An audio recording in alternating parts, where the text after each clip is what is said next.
यंदा हमको बहुत आंबा खाने को मिलने वाला है क्योंकि हमारे आंबे के झाड बहुत बड़े बड़े हो गए. ठेवतात का लोक? तेवढं आहे. कॅमेरा आहे आता आपल्या गोठ्याव. कुणी चोरी केलं ना बघा मग. आई बोलायला डेंजर. डायरेक्ट जे आहे ते तोंडाव.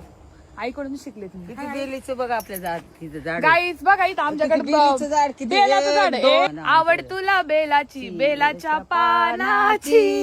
सियर झाड़ को थोड़ा सा ढालना पड़ेगा क्योंकि ये आंबा उसके वजह से बढ़ नहीं रहा है. मग काय म्हणली इथं वेगळं झाड आहे ह्याला वेगळं झाड आलंय. ते बांडगुळ आले नाही की दुसरं काय बी फुटात तो आतमध्ये बांडगुळ भांडगुळ म्हणजे काय असतं? असतं ते. एकदा आम्ही तर रानात गेलो खुरपीत होतो.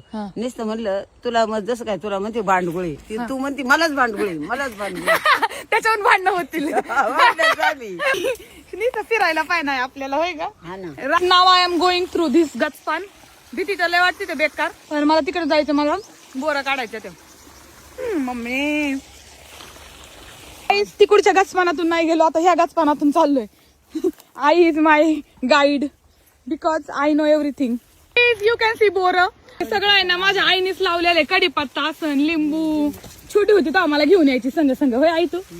दिस इज कॉल्ड हातग्याचं झाड आणि त्याच्या फुलांची भाजी आणि भजी करते हाय नाही. आमच्या भाऊला लय आवडतं काय ते. भाऊला म्हणजे आमच्या आजोबांना. आय एम ऑन आता झाडावरती. सी हिअर दिस फुलं आम्ही तोडणार आहे. आम्ही म्हणजे मी. दिस इज कॉल्ड हातग्याची फुले. गाईज डेअरिंग करून वर चढले तर खरं आता उतरायला लय भीती वाटते ती मला. किती सुंदर फुलं आहेत. मला आत्ता दिसली किती भारी वाटते ते ना. कलर तर कसला भारी आपला भगवा रंग. हिअर इज माय पप्पा नाव गोइंग टू कट दिस कारण की ते काय कामाचं नसतं ना.